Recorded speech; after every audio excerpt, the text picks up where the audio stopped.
Good morning. Last લેક્ચરમાં આપણે સેક્રેટરીનો અર્થ ત્યાં સુધી ભણેલા હતા.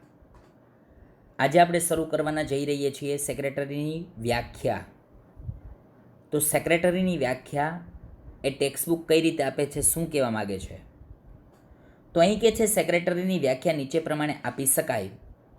સામાન્ય અર્થ પ્રમાણે સેક્રેટરી એટલે એવી વ્યક્તિ કે જો સામાન્ય રીતે સેક્રેટરી એટલે એવી વ્યક્તિ કે જે અન્ય વ્યક્તિ, મંડળી, કોર્પોરેશન એટલે મેં તમને કીધું હતું સંગઠન. જો અન્ય વ્યક્તિ, મંડળી, કોર્પોરેશન એટલે થશે સંગઠન, કે જે જાહેર સંસ્થા વતી ખાનગી રહસ્યોની જાળવણી કરે. ખાનગી રહસ્યોની જાળવણી કરશે એટલે કે ખાનગી જે બાબતો હશે અન્ય કોઈ વ્યક્તિને કહેશે નહીં, અન્ય વ્યક્તિની વચ્ચે એ વાત શેર કરશે નહીં. પત્ર વ્યવહાર કરે તેમજ દસ્તાવેજો, કરાર અને દફતર એટલે રેકર્ડ. દફતરને કહેવાય રેકર્ડ. જો અહીં લખ્યું છે દફતર, ઓબ્લિક કરીને લખ્યું છે રેકર્ડ. એ સંભાળે છે એટલે કે એની જાળવણી કરે, એની સાચવણી કરે. તો અહીં કહે છે સેક્રેટરી એટલે એવી વ્યક્તિ કે જે અન્ય વ્યક્તિ, મંડળી, કોર્પોરેશન કે જાહેર સંસ્થા વતી ખાનગી રહસ્યોની જાળવણી કરે, પત્ર વ્યવહાર કરે તેમજ દસ્તાવેજો, કરાર અને દફતર રેકોર્ડ સંભાળે છે. તે ઉપરાંત તેને સોંપવામાં આવેલ કાર્ય કરે. એ સિવાય તો કે એને સોંપવામાં આવેલ જે કંઈ કાર્યો છે એ બધા કરશે. કોણ કરશે? તો કે સેક્રેટરી. ઓકે, આગળ કે છે ઓક્સફોર્ડ ડિક્શનરી મુજબ સેક્રેટરી એટલે એવી વ્યક્તિ કે જે અન્ય વ્યક્તિ વતી લખવાનું કામ કરે. જો ઓક્સફોર્ડ ડિક્શનરી એમ કહે છે કે સેક્રેટરી એટલે એવો વ્યક્તિ કે જે અન્ય વ્યક્તિ વતી લખવાનું કામ કરે, એટલે કે કોઈ કાગળ છે, કોઈ લેટર છે, લખવાનું કામ કોણ કરશે? સેક્રેટરી. મહદઅંશે એટલે મોટે ભાગે, મહદઅંશે એટલે મોટા પ્રમાણમાં અન્ય વ્યક્તિઓ, મંડળીઓ, કોર્પોરેશન કે જાહેર સંસ્થાઓ માટે પત્ર વ્યવહાર કરવા એટલે કે પત્રની આપ-લે કરવી, પત્ર મોકલવો, પત્ર મેળવવો. માહિતી રાખવી કે વિવિધ ખાતાના ધંધાકીય વ્યવહારો કરવા માટે તેની નિમણૂક એટલે નોકરીએ રાખવો.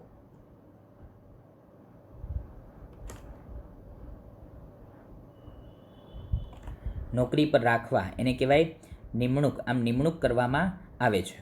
આગળ શું કહે છે સમજો. આગળ કહે છે કંપની ધારા મુજબ એટલે કે કંપનીના જે રૂલ્સ રેગ્યુલેશન, કંપનીનો જે કાયદો છે એ મુજબ સેક્રેટરી એટલે તો કાયદેસરની લાયકાત ધરાવનાર વ્યક્તિ. જો કાયદેસરની લાયકાત ધરાવનાર વ્યક્તિ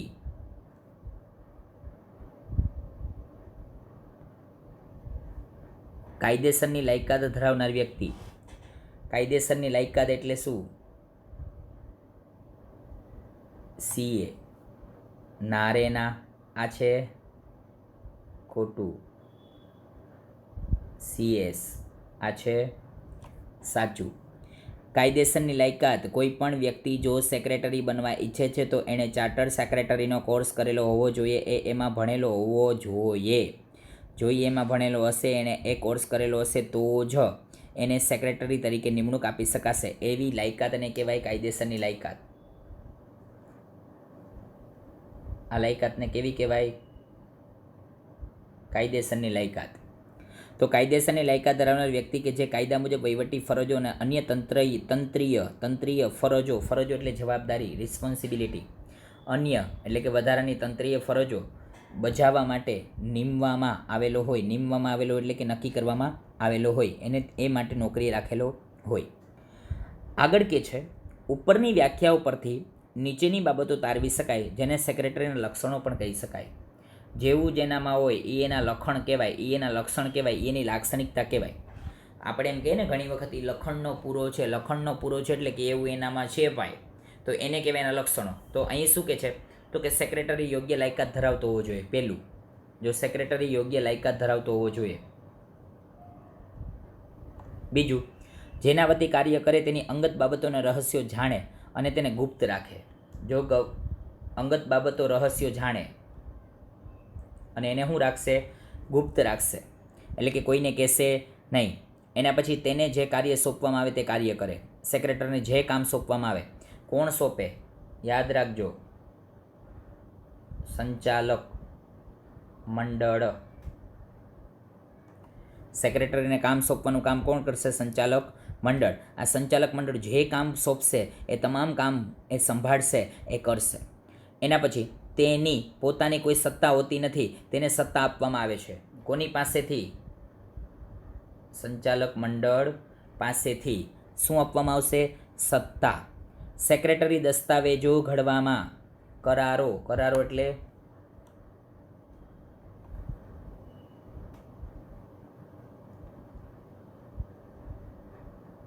સમજૂતી.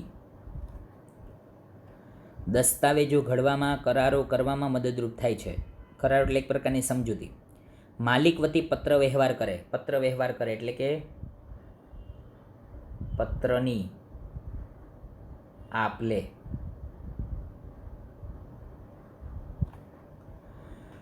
તો પત્રની આપ લે કરે. આ દસ્તાવેજો, કરારોને યોગ્ય રીતે સાચવે છે. દફતર રેકર્ડ સાચવવાનું કામ કોણ કરશે? સેક્રેટરી. આગળ કે છે સેક્રેટરી તરીકે જીવંત વ્યક્તિની નિમણૂક થઈ શકે. જો ભાઈ જીવંત વ્યક્તિની નિમણૂક થઈ શકે, જીવંત વ્યક્તિની નિમણૂક થઈ શકે એટલા માટે શું કહેવા માગે છે સમજજો. જીવંત વ્યક્તિની નિમણૂક, તો એ તો જીવતો જાગતો જ રાખવાનો હોય ને, એમાં શું કાંઈ હોય? આવું કેમ આપ્યું? આવું શું કામ આપ્યું? સાંભળજો. એ સગીર ન હોવો જોઈએ. સગીર ન હોય. સગીર એટલે શું? તો 18 વર્ષથી નીચેનો વ્યક્તિને કહેવાય સગીર. એ નાદાર ન હોવો જોઈએ. નાદાર એટલે શું? તો કોઈ પણ વ્યક્તિની પાસે મિલકત હોય એના કરતાં દેવું વધી જાય, એની પાસે હંમેશને માટે લોકો પૈસા જ માગતા હોય, એને કહેવાય નાદાર. શું કીધું મેં તમને? મિલકત કરતાં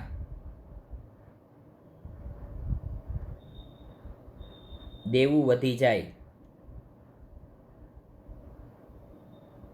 એને કહેવાય નાદાર. તો એ નાદાર ન હોવો જોઈએ, એ સગીર ન હોવો જોઈએ. એના પછી એ મંદ બુદ્ધિનો,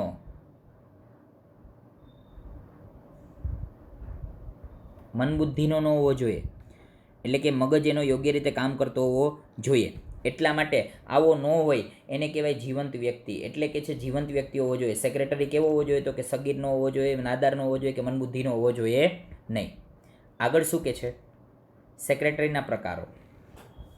ન સમજાય તો તમે ગમે ત્યારે ક્વેશ્ચન પૂછી શકો છો. તમારી પાસે મારા કોન્ટેક્ટ નંબર છે. હું બહુ ઓછું તમને ભણાવું છું. ઓછું એટલા માટે ભણાવું છું કે તમને એક એક પોઈન્ટ મગજમાં બેસી જાય, એક એક પોઈન્ટ તમને આવડી જાય. હું જે કંઈ બોલું છું એ નોટ ડાઉન તમે કરતા રહેજો. ટેક્સ્ટ બુક નજીક રાખજો, અને ન સમજાય તો તમને પૂછવાની છૂટ છે, પણ ટેક્સ્ટ બુક પાસે રાખશો તો સમજાશે, બાકી સમજાશે નહીં, બાકી ખબર પડશે નહીં. એટલે મહેરબાની કરીને ટેક્સ્ટ બુક પાસે જ રાખવી. એના પછી આપણે ભણીએ છીએ સેક્રેટરીના પ્રકારો. તો આપણે અગાઉ જોઈ ગયા તેમ શરૂઆતમાં આ શબ્દનો ઉપયોગ રાજકર્તાઓના અંગત પત્ર વ્યવહાર કરતા અધિકારીઓ માટે વપરાતો. શરૂઆતમાં આપણે જોયું કે ભાઈ રાજકર્તાઓ એટલે કે રાજાના સમયમાં આ સેક્રેટરીના શબ્દનો ઉપયોગ થતો હતો. ત્યારના સમયમાં આ સેક્રેટરી એ હતો એવું આપણે ભણ્યા, એવું આપણે જાણ્યું. પરંતુ જેમ જેમ સમાજનો વિસ્તાર થયો એટલે કે સમાજમાં વિસ્તાર વધતો ગયો, જેમ જેમ સમાજના લોકો એ વધતા ગયા, જેમ જેમ વસ્તી વધતી ગઈ, એમ સમાજનો વિસ્તાર થયો. વાણિજ્યનો વિકાસ થયો. વાણિજ્ય એટલે વેપાર. એનો શું થયો? વિકાસ થયો. વેપાર દિવસે દિવસે વધતો ગયો, આગળ ને આગળ ચાલતું ગયું. તેમ તેમ આનો વ્યાપ વધતો ગયો. શેનો? સેક્રેટરીનો. તેમ તેમ સેક્રેટરીનો વ્યાપ વધતો ગયો. એમ સેક્રેટરીની જરૂરિયાત વધતી ગઈ, એમ સેક્રેટરીની ખબર પડવા માંડી, એમ સેક્રેટરીની બધી બાબતો સમજાવવા માંડી, એમ સેક્રેટરી શું છે એ બધી ખબર પડવા માંડી. હવે સેક્રેટરી શબ્દ વિશાળ અર્થમાં વપરાય છે. આજના સમયમાં સેક્રેટરી શબ્દ એ વિશાળ અર્થમાં વપરાય, મોટા પ્રમાણમાં વપરાય. આજે તો સેક્રેટરી શબ્દ એ ઘણી બધી જગ્યાએ બોલાય છે, ઘણી બધી જગ્યાએ સંભળાય છે. વર્તમાન સમયમાં નેતાઓ, અભિનેતાઓ, પ્રધાનો, બિઝનેસમેન સેક્રેટરી રાખે છે. નેતાઓ પોતાના સેક્રેટરી રાખે, એવી જ રીતે અભિનેતાઓ એટલે કે ફિલ્મ સ્ટારો એ પણ પોતાના સેક્રેટરી રાખે. પ્રધાનો એટલે કે રાજકારણમાં જે પ્રધાનો છે, જે મંત્રીઓ છે, એ પણ પોતાના સેક્રેટરી રાખે. બિઝનેસમેન તો હું એમ કહું કે કરશનભાઈ પટેલ નીલમાના માલિક છે, તો એને સેક્રેટરીની જરૂર પડે. રતન ટાટા એને સેક્રેટરીની જરૂર પડે, મુકેશ અંબાણી એને સેક્રેટરીની જરૂર પડે. તો આ છે કોણ? તો કે બિઝનેસમેન છે, તો એને પણ સેક્રેટરી રાખેલા હોય છે. સમાજમાં વિવિધ પ્રવૃત્તિઓ કરતા સહકારી મંડળ, મજૂર સંઘો. જો સહકારી મંડળી એટલે કે એકબીજાના સહકારથી ચાલતી મંડળી, એને કહેવાય સહકારી મંડળી. મજૂર સંઘો, મજૂરનું આખું સંઘ હોય, એનું આખું મંડળ હોય. પછી ક્રિકેટ બોર્ડ, BSC, એવું BSSC કે એવું કંઈક ક્રિકેટનું બોર્ડ છે, તો ક્રિકેટ બોર્ડ. વેપારી મંડળ, તો વેપારીનું આખું મંડળ છે, એ પણ સેક્રેટરી રાખે છે. સરકારી નિગમો એટલે કે સરકારી ખાતા, એ પણ સેક્રેટરી રાખે. એવી જ રીતે સરકારી ખાતાઓ વગેરેમાં સેક્રેટરીનું સ્થાન અનિવાર્ય બન્યું એટલે કે જરૂરી બન્યું. આજના સમયમાં એમાં પણ સેક્રેટરીની જરૂર પડે અને પડે જ. એમાં પણ સેક્રેટરી વગર ચાલવાનું નથી. આ બધી સંસ્થાઓ કદાચ સેક્રેટરી વગર કામ જ ન કરી શકે. જો શું કે છે, આ બધી જ સંસ્થાઓ કદાચ સેક્રેટરી વગર કામ જ ન કરી શકે તેવી પરિસ્થિતિ ઊભી થઈ છે. આજના સમયમાં આ લોકો સેક્રેટરી વગર કામ ન કરી શકે એવી પરિસ્થિતિ ઊભી થઈ છે. તો અહીં કહે છે આપણને કે ભાઈ હવે આમ જોઈએ તો આ લોકો સેક્રેટરી વગર પોતાનું કામ સંભાળી શકે નહીં, પોતાનું કામ કરી શકે નહીં. એટલે કે સેક્રેટરી વગર એનું કાંઈ કામ થવાનું નથી. સેક્રેટરી વગર તો હવે ચાલવાનું જ નથી. સેક્રેટરી વગર આ ખાતા એ બંધ થઈ જાય એના જેવું છે. આગળ શું કે છે, તો કે ભાઈ આમ તો વડાપ્રધાનને હિન્દીમાં પ્રધાનમંત્રી જ કહેવામાં આવે છે અને રાજ્યના શાસકને મુખ્યમંત્રી કહેવામાં આવે છે. વડાપ્રધાન કેના હોય? આખા દેશના હોય. જ્યારે રાજ્યના હોય એને કહેવાય મુખ્યમંત્રી. હું તમને એમ કહું કે ગુજરાતના મુખ્યમંત્રી તરીકે અત્યારે કોણ કામ કરે છે? તો કે વિજયભાઈ રૂપાણી. અને વડાપ્રધાન તરીકે તો કે નરેન્દ્રભાઈ મોદી. તો નરેન્દ્રભાઈ મોદીને શું કહેવાય? આખા દેશના વડાપ્રધાન. જ્યારે વિજયભાઈ રૂપાણીને કહેવાય આખા રાજ્યના મુખ્યમંત્રી. તો એને રાજ્ય સંભાળવાનું હોય, જ્યારે મોદી સાહેબને શું સંભાળવાનું હોય? તો કે મોદી સાહેબને સંભાળવાનું હોય છે ભાઈ આપણે આખો દેશ. આગળ કે છે, ઉપરની વિગતો પરથી સેક્રેટરીના પ્રકાર આગળ દર્શાવ્યા મુજબ કરી શકાય. જો ઉપરની વિગતો પરથી અહીં આપણને સેક્રેટરીના પ્રકારો સમજાવે છે. કઈ રીતે સમજાવે છે એ સમજો. સેક્રેટરીના પ્રકારો સાવ સહેલા છે, બહુ સરળ છે. હું તમને એક સૂત્ર આપું ને એ સૂત્ર હું ગાઉં છું એ મુજબ તમે ગાજો એટલે તમને પરફેક્ટ એ સમજાઈ જશે. એમાં કાંઈ છે નહીં, બહુ સહેલું ને સરળ છે. જો સેક્રેટરીના પ્રકારો છે, મુખ્ય સેક્રેટરીના 6 પ્રકાર છે. કેટલા પ્રકાર છે? 6. 1, 2, 3, 4, 5 અને 6. સેક્રેટરીના ટોટલ કેટલા પ્રકાર છે? તો કે 6 પ્રકાર છે. 6 પ્રકારનું એક સૂત્ર મેં બનાવ્યું છે. સૂત્ર શું છે? ખારા કરાવી મંડળના. તમારી ટેક્સ્ટબુકમાં આ સૂત્ર તમારે લખી નાખવાનું છે. મેં કીધું ખારાવી મંડળના. મેં શું કીધું? ખારાવી મંડળના. તમારે મારા ભેગું બોલવાનું છે, મારા ભેગું ગાવાનું છે. ખારા કરાવી મંડળના. મેં શું કીધું? ખારા કરાવી મંડળના. ખારા કરાવી મંડળના.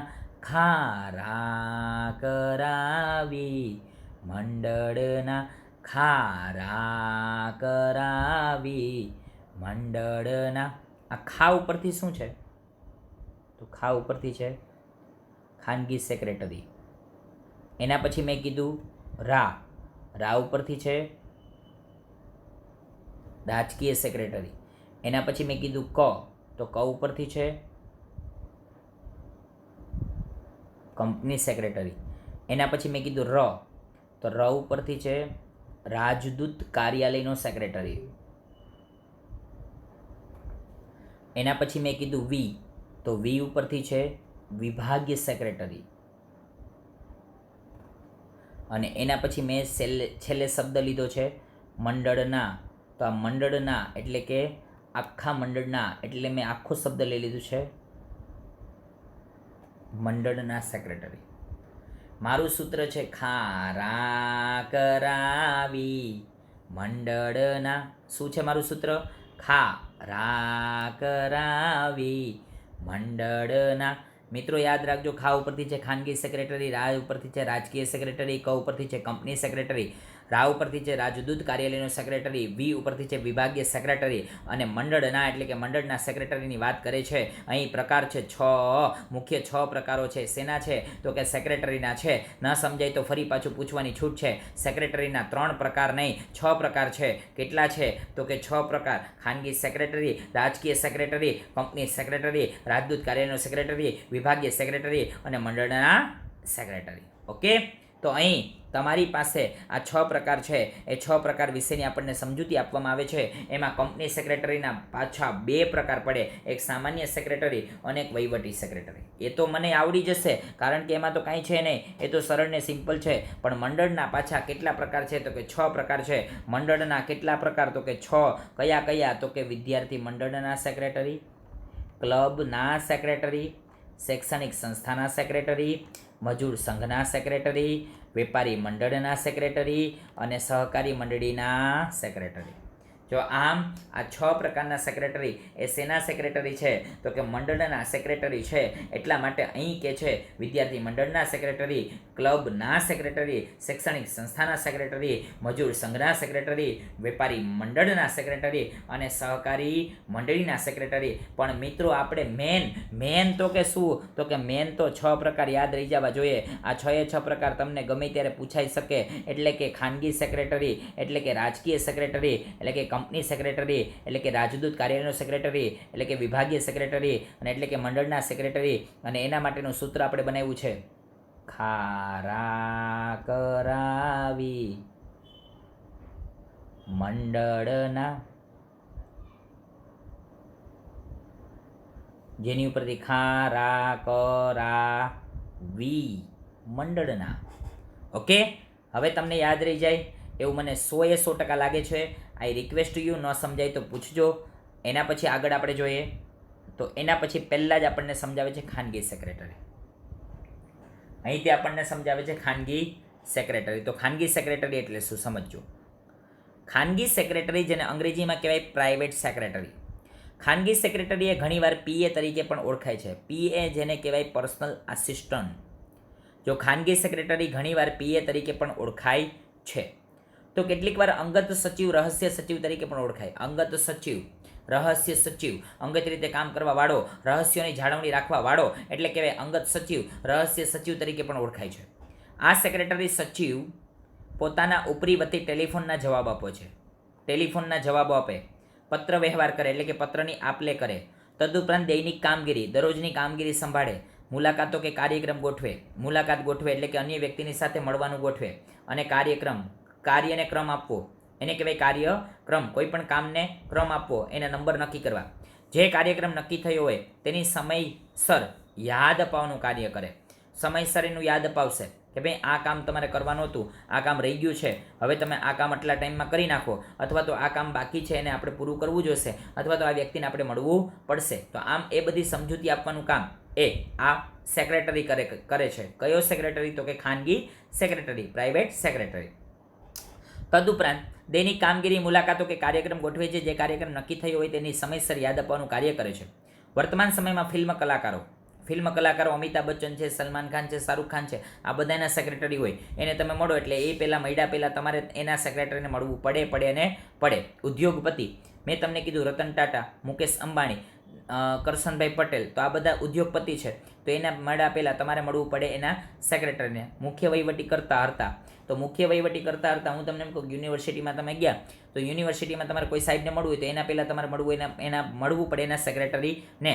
તમે બેંકમાં ગયા તો એના મેનેજરનો, એનો મેનેજર એ મુખ્ય વહીવટી કરતા કહેવાય. તો એને મળતા પહેલાં તમારે મળવું પડે સેક્રેટરીને. તો આમ કોઈ પણ વ્યક્તિને મળતા પહેલાં મળવું પડશે કોને? સેક્રેટરીને. ઉચ્ચ હોદ્દો ધરાવનાર અધિકારી, ઉચ્ચ હોદ્દો ધરાવનાર, દાખલા તરીકે કલેક્ટરને મળતા પહેલાં એને સેક્રેટરીને મળવું પડે. કમિશનરને મળતા પહેલાં એને સેક્રેટરીને મળવું પડે. રાજકીય નેતા તો નરેન્દ્ર મોદી સાહેબ અથવા તો વિજય રૂપાણી સાહેબ અથવા તો નીતિન પટેલ સાહેબ, આ કોઈને તમારે મળવું હોય તો પહેલાં એના સેક્રેટરીને મળવું પડે. વાણિજ્ય ક્ષેત્રના આગેવાનો, વાણિજ્ય એટલે કે વેપાર ક્ષેત્રના આગેવાનો છે એના પણ મળતા પહેલાં તમારે એના પ્રાઇવેટ સેક્રેટરીને મળવું પડે, કારણ કે એ લોકો પણ પોતાના સેક્રેટરી રાખે છે. વ્યવસાયી વ્યક્તિનો કાર્યક્ષેત્રમાં વધારો થતાં તેઓ પણ પર્સનલ આસિસ્ટન્ટ રાખે છે, જેમ કે ડૉક્ટર, વકીલ, ચાર્ટર્ડ એકાઉન્ટન્ટ વગેરે સેક્રેટરી નિમણૂક કરે છે. જો ભાઈ અત્યારના સમયમાં ડૉક્ટરનો પણ સેક્રેટરી હોય, વકીલનો પણ સેક્રેટરી હોય, CA કરેલો વ્યક્તિ હોય એનો પણ સેક્રેટરી હોય, આમ બધા પોતાના PAની પોતાના સેક્રેટરી નિમણૂક કરે છે. નિમણૂક કરતી વખતે વિશ્વાસુ, પ્રમાણિક અને નિષ્ઠાવાન વ્યક્તિની પસંદગી કરવામાં આવે છે. જો એ વ્યક્તિ કેવો હોવો જોઈએ? વિશ્વાસુ, જેની ઉપર પૂરેપૂરો વિશ્વાસ મૂકી શકાય, જેની ઉપર પૂરેપૂરો ટ્રસ્ટ મૂકી શકાય એવો વિશ્વાસુ હોવો જોઈએ. પ્રમાણિક એટલે કે ક્યારેય કામમાં ચોરી ન કરે, ક્યારેય ખોટું ન બોલે, ક્યારેય બિનજરૂરી લોકોને હેરાન પરેશાન ન કરે અને યોગ્ય રીતે કામ સંભાળે. અને નિષ્ઠાવાન એટલે કે પોતાની નિષ્ઠામાં ક્યારેય ફેરફાર ન થાય, ક્યારેય પૈસાના હિસાબમાં ગોટાળા ન કરે, ક્યારેય કોઈ ખોટું વાત કરી અને પોતાનો લાભ કે પોતાનો ફાયદો ન કરે એવો વ્યક્તિ હોવો જોઈએ. એના પછી બીજો પ્રકાર આપે છે રાજકીય સેક્રેટરી. પણ મારું સૂત્ર શું છે? ખારા કરાવી મંડળના. તો ખા ઉપરથી મેં સમજ્યું ખાનગી સેક્રેટરી. હવે રા ઉપરથી હું સમજીશ રાજકીય સેક્રેટરી. તો પશ્ચિમના દેશોમાં જ્યાં રાષ્ટ્રપ્રમુખને, જો પશ્ચિમનો દેશ એટલે ભારત દેશ પણ કહી શકાય, ત્યાં રાષ્ટ્રપ્રમુખને લોકો ચૂંટી કાઢવામાં આવે છે. ચૂંટી કાઢવામાં આવે એટલે કે એને જીતાડવામાં આવે. તમને ખબર છે કે આપણે અહીં કોઈ પણ ખાતેદાર એ ખાતાનો વડો કેમ કહેવાય? તો કે આપણી એની ચૂંટણી થાય અને ચૂંટણીને અંતે એ જીતી જાય, અને એ જીતી જાય પછી એને કાયદેસર ખાતાનો વડો ગણવામાં આવે, એને એ વ્યક્તિનું નામ કાયદેસર રીતે ગણવામાં આવે. અને એ વ્યક્તિ કાયદેસરનો ખાતાનો વડો થઈ જાય પછી તો કે પછી ભાઈ એને આખો વહીવટ સંભાળી આપવામાં આવે, એટલે કે એ આખો વહીવટ સોંપી દેવામાં આવે, એ સંભાળતો હોય અને બધું કામ સંભાળતા હોય. તો આમ જે તે ખાતાના સેક્રેટરી તરીકે ઓળખાય છે. એટલે શું કે છે આગળ જોઈએ કીધું કે આ ચૂંટાયેલા પ્રમુખ વિવિધ ખાતાઓનું ધ્યાન રાખનાર ખાતાવાર વ્યક્તિની નિમણૂક કરે છે, જે ખાતાના સેક્રેટરી તરીકે ઓળખાય છે. ભારતમાં પણ જે તે ખાતાના મંત્રી જ છે. શિક્ષણ ખાતાના મંત્રી છે, ગૃહ ખાતાના એટલે ગૃહમંત્રી છે, આરોગ્ય ખાતાના મંત્રી છે. આમ ભારતમાં પણ શું છે તો કે આ જે ખાતા છે એના શું છે મંત્રી રાખવામાં આવે. એ મંત્રીને પણ શું કહેવાય? એક પ્રકારનો સેક્રેટરી. એના પછી આગળ કે છે કંપની સેક્રેટરી. નવા કંપની ધારા 2013 મુજબ, જો મિત્રો યાદ રાખજો, ફરી પાછું અહીં આવ્યું છે. હાલમાં હું તમને એમ કહું કે કોઈ આપણને પ્રશ્ન પૂછે કે ભાઈ અત્યારે કંપની ધારો કયો ચાલે છે, તો આપણને ખબર પડવી જોઈએ 2013નો. તો અહીં હું ટીક કરું છું, તમારે તમારી ટેક્સ્ટ બુકમાં કરવાનું છે.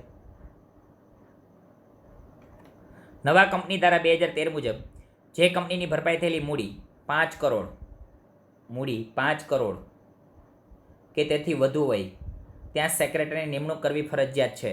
એટલે કે ત્યાં તો સેક્રેટરી રાખવો પડશે અને પડશે જ. ત્યાં સેક્રેટરી રાખવામાં નહીં આવે તો ચાલશે નહીં. એટલે શું કહે છે કે ભાઈ નવા કંપની ધારા 2013 મુજબ જે કંપનીની ભરપાઈ થયેલી શેર મૂડી 5 કરોડ કે તેથી વધારે હશે ત્યાં સેક્રેટરી નિમણૂક કરવી પડશે. એટલે કે 5 કરોડથી વધારે રૂપિયા ભરેલા હશે ત્યાં સેક્રેટરી નિમણૂક ફરજિયાત બનશે.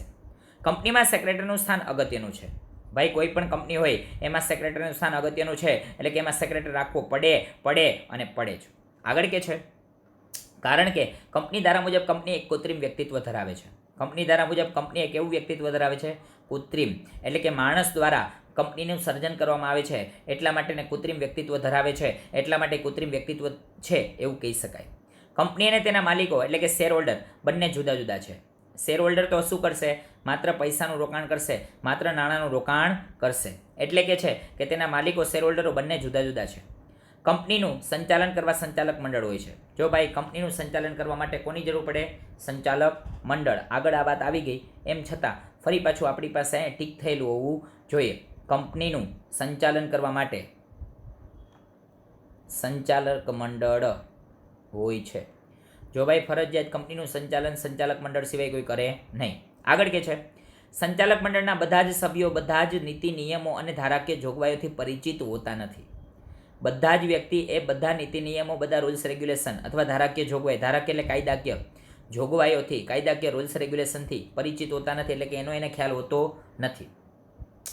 આગળ કે છે અને સ્થાનિક હોતા નથી. જો પરિચિત હોતા નથી અને સ્થાનિક હોતા નથી, એટલે કે ત્યાંના રહેવાસી હોતા નથી. તેથી કંપનીનો વહીવટ નીતિ નિયમ અને ધારાકીય જોગવાઈ અનુસાર કાર્યક્ષમ રીતે થાય તે માટે સક્ષમ અધિકારીની નિમણૂક કરવામાં આવે છે. સક્ષમ, જેની કાર્ય ક્ષમતા સારી હોય જે કામ કરવાની ક્ષમતા એટલે કે કામ કરવાની જે શક્તિ છે એ સારી હોય એને કહેવાય કાર્યક્ષમ રીતે થાય તે માટે સક્ષમ અધિકારી. સક્ષમ એટલે કે જેની પાસે CS ની ડિગ્રી છે અને જે કામ કરવા સક્ષમ છે, જે કામ કરવા માટે ટેવાયેલો છે, જે કામ કરવા માટે એની પાસે શક્તિ છે, એવા વ્યક્તિની શું કરવામાં આવશે? નિમણૂક. નિમણૂક એટલે કે એવા વ્યક્તિને ધંધે રાખવામાં આવશે, એવા વ્યક્તિને કંપનીમાં રાખવામાં આવશે. આગળ કે છે જે કંપની સેક્રેટરી તરીકે ઓળખાય છે, જેને શું કહેવાશે? Company secretary. આમ કંપની સેક્રેટરીની નિમણૂક સંચાલક મંડળ દ્વારા કરવામાં આવે છે. એક માર્કમાં પૂછાય કંપની સેક્રેટરીની નિમણૂક કોણ કરે? તો આપણને ખબર પડવી જોઈએ સંચાલક મંડળ. કંપની સેક્રેટરીની નિમણૂક કોણ કરશે? સંચાલક મંડળ. આગળ કે છે તે કંપનીનો કર્મચારી છે. જો કંપની સેક્રેટરી એ કંપનીનો શું છે? એક પ્રકારનો કર્મચારી. સંચાલક મંડળ જે આદેશ આપે તેની સંચાલક મંડળ જે આદેશ આપે તેની ફક્ત અમલ જ કરવાનો હોય છે. સંચાલક મંડળ જે આદેશ આપે એનો અમલ કરવાનું કામ કોણ કરે? સેક્રેટરી. સંચાલક મંડળ જે કાંઈ વાત કરે એનું ફોલો કરવું, એનું પાલન કરવાનું કામ એ કોણે કરવાનું હોય? સેક્રેટરીએ. આગળ કે છે તેની પાસે કોઈ સ્વયંભૂ સત્તા નથી. સ્વયંભૂ એટલે કે પોતાની કોઈ સત્તા હોતી નથી. એને તો જેટલું કહેવામાં આવે એટલું જ એને કામ કરવાનું હોય. એનાથી વધારે એને કોઈ પ્રકારની વસ્તુ વિચારવાની થતી નથી. એનાથી વધારે કોઈ પણ પ્રકારનું એને કામ કરવાનું હોતું નથી. એને સંચાલક મંડળ જેટલી સત્તા આપે, એને સંચાલક મંડળ જે કંઈ બાબતો જણાવે એ જણાવ્યા મુજબનું જ એને કામ કરવાનું રહે છે. આગળ કે છે પરંતુ સંચાલક મંડળ તરફથી અવારનવાર આપવામાં આવેલી સત્તાનો ઉપયોગ કંપની ધારામાં નિર્દેશિત ફરજો અનુસાર કાર્ય કરવાનું હોય છે. નિર્દેશિત એટલે નક્કી કરેલી ફરજ મુજબ એણે કામ કરવાનું હોય. નક્કી કરેલી જે ફરજો છે એ પ્રમાણે સેક્રેટરીએ કામ કરવાનું હોય છે. અવારનવાર એટલે કે સમય જતાં જેમ જેમ સમય જાય એમ એમ સેક્રેટરીને સમજાવવામાં આવે કે ભાઈ તમારે આ રીતે કામ કરવાનું, તો એ મુજબ સેક્રેટરીએ પોતાની ફરજ બજાવવી જોઈએ, એ મુજબ પોતાનું કામ કરવું જોઈએ. આમ સેક્રેટરી સંચાલક મંડળના અંકુશ હેઠળ કામ કરે છે. સંચાલક મંડળના અંકુશ એટલે નિયંત્રણ, એ નિયંત્રણ હેઠળ કામ કરે છે. સંચાલક મંડળે આપેલી સત્તાના આધારે કંપની સેક્રેટરી બે પ્રકાર ગણાવી શકાય. પહેલું સામાન્ય સેક્રેટરી અને બીજું વહીવટી સેક્રેટરી. યાદ રાખજો, કંપની સેક્રેટરીના મુખ્ય બે પ્રકાર છે. એક છે સામાન્ય સેક્રેટરી અને બીજું છે વહીવટી સેક્રેટરી. કંપની સેક્રેટરીના મુખ્ય બે પ્રકારો, એક સામાન્ય સેક્રેટરી ને એક વહીવટી સેક્રેટરી. તો અહીં આપણને બે પ્રકાર વિશે સમજાવે છે. અહીં શું કે છે? પહેલું કે છે સામાન્ય સેક્રેટરી. સમજજો વિદ્યાર્થી મિત્રો, ન સમજાય તે પૂછજો. સામાન્ય સેક્રેટરી સંચાલક મંડળ જે સૂચના આપે તે મુજબ રોજબરોજના એટલે કે દરરોજના નીચે મુજબના કાર્યો કરે છે. સામાન્ય સેક્રેટરી કયા કયા કાર્યો કરે સમજો. કંપની વતી પત્ર વ્યવહાર કરવો, કંપની વતી પત્ર વ્યવહાર કરવાનું કામ, પત્ર આપવાનું, પત્ર મેળવવાનું કામ આ કંપની વતી કરવાનું હોય છે. એ કામ કોણ કરે છે? સામાન્ય સેક્રેટરી. એટલે પહેલું કામ થયું કંપની વતી પત્ર વ્યવહાર કરવો. બીજું સંચાલકોના આદેશ અનુસાર શેર ડિબેન્ચર બહાર પાડવા. શેર અને ડિબેન્ચર. શેર એટલે કંપનીની માલિકીની મૂડી અને ડિબેન્ચર એને કહેવાય કંપનીની ઉછીની મૂડી. મેં તમને અગાઉ સમજાવી દીધેલું છે. શેર એટલે મૂડીના નાના ટુકડા એને કહેવાય શેર. ડિબેન્ચર એટલે કે કંપનીની ઉછીની મૂડી. કંપની ઉછીની મૂડી ત્યારે બહાર પાડશે જ્યારે એને માલિકીની મૂડીમાં પૈસા પૂરા નહીં થાય, એટલા માટે એને ઉછીની મૂડી બહાર પાડવી પડશે. એ સમય આવે એને પરત આપી દેવી પડશે. શેર વેચણી, જપ્તી, શેર ફેરબદલી વગેરે કાર્ય કરવા. જો શેરની વેચણી કરવી એટલે કે શેરનું વેચાણ કરી દેવાનું કામ કરે. જપ્તી એટલે શું સમજજો.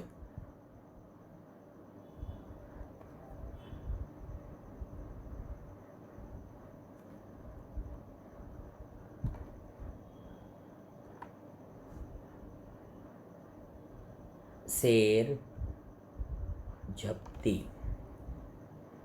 હું તમને એમ કહું કે કોઈ પણ કંપનીનો 100 રૂપિયાનો શેર છે.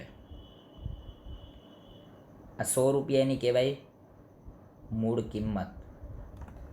આ 100 રૂપિયાની મૂળ કિંમતનો શેર છે. ન સમજાય તો પૂછજો.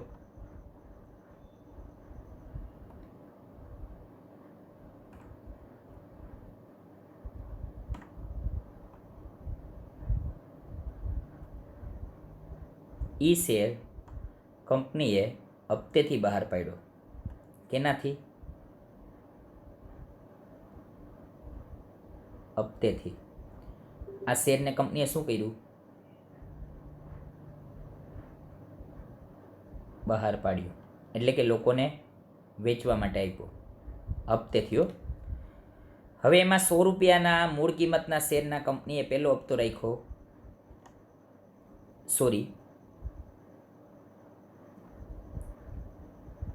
20 રૂપિયા. કંપનીએ પહેલો હપ્તો રાખ્યો 20 રૂપિયા, બીજો હપ્તો રાખ્યો 20 રૂપિયા, ત્રીજો હપ્તો રાખ્યો 20 રૂપિયા, ચોથો હપ્તો રાખ્યો 20 રૂપિયા અને પાંચમો હપ્તો રાખ્યો 20 રૂપિયા. મિત્રો સમજજો, ન સમજાય તો પૂછજો. પહેલો હપ્તો 20, બીજો હપ્તો 20, ત્રીજો હપ્તો 20, ચોથો હપ્તો 20, પાંચમો હપ્તો 20. કોઈ રાજેશભાઈ છે,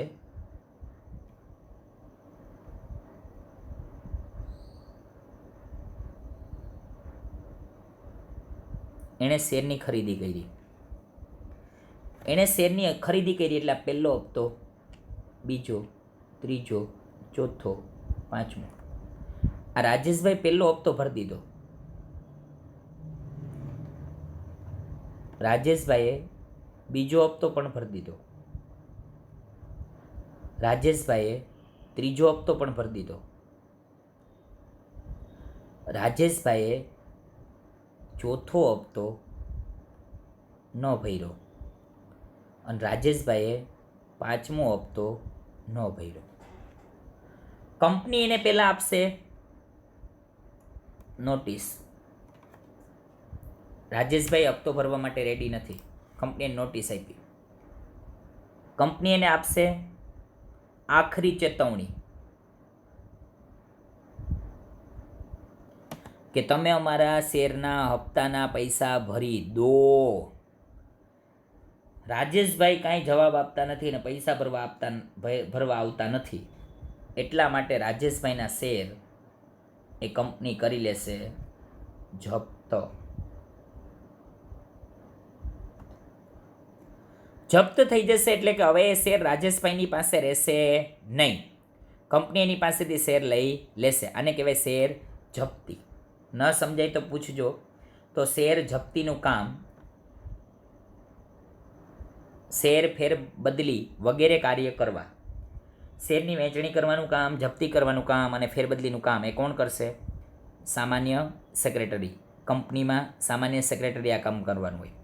સભ્યોને સભા અંગે નોટિસ આપવી, એજન્ડા તૈયાર કરવો. સભ્યોને સભા માટેની નોટિસ આપવી. એજન્ડા એટલે કે મુદ્દો, મુસદ્દો તૈયાર કરવો. સભા નોંધ એટલે કે મિનિટ્સ રાખવી, કેટલા સમયની સભા રાખવી એ બધું નક્કી કરવું. તો મિનિટ્સ તૈયાર કરવી અને રાખવાનું કામ કોણ કરે છે? સામાન્ય સેક્રેટરી. કંપની ધારા મુજબ જરૂરી પત્રકો એટલે કે જે કંઈ માળખાઓ એ તૈયાર કરવા, દસ્તાવેજો તૈયાર કરવા, સાચવવા અને કંપની રજિસ્ટ્રાર સમક્ષ. કંપની રજિસ્ટ્રાર એટલે કે સરકારનો પ્રતિનિધિ. જ્યાં કંપનીનું રજિસ્ટ્રેશન થાય એને કહેવાય કંપનીનો રજિસ્ટ્રાર. પણ કંપનીએ રજિસ્ટ્રેશન કરાવવું પડે ક્યાં? તો કે ગવર્મેન્ટ ઓફ ઇન્ડિયા પાસે, ભારત સરકાર પાસે. અને ભારત સરકાર પાસે એ રજિસ્ટ્રેશન કરાવવા જશે એટલે ફરજિયાત એણે શું કરવું પડશે? તો કે ફરજિયાત એ રજિસ્ટ્રારની પાસે જરૂરી દસ્તાવેજો રજૂ કરવા પડશે. આમ જરૂરી દસ્તાવેજો એ રજૂ કરવાનું કામ કોની પાસે કરવું પડે? તો કે રજિસ્ટ્રાર પાસે. એ રજિસ્ટ્રારને આપવું પડે. તો એ રજિસ્ટ્રારને આપી દીધા પછી એ રજિસ્ટ્રારે કંપનીની નોંધણી કરી દેશે. એના પછી ડિવિડન્ડ. ડિવિડન્ડ એટલે શું? ડિવિડન્ડ કોને કહેવાય એ સમજશું આપણે નેક્સ્ટ લેક્ચરમાં. આજે આપણે રાખશું અહીં સુધી. ડિવિડન્ડ એ મારે સમજાવવામાં થોડો સમય લાગશે, એટલા માટે ડિવિડન્ડ સમજશું આપણે નેક્સ્ટ લેક્ચરમાં. Okay, thank you.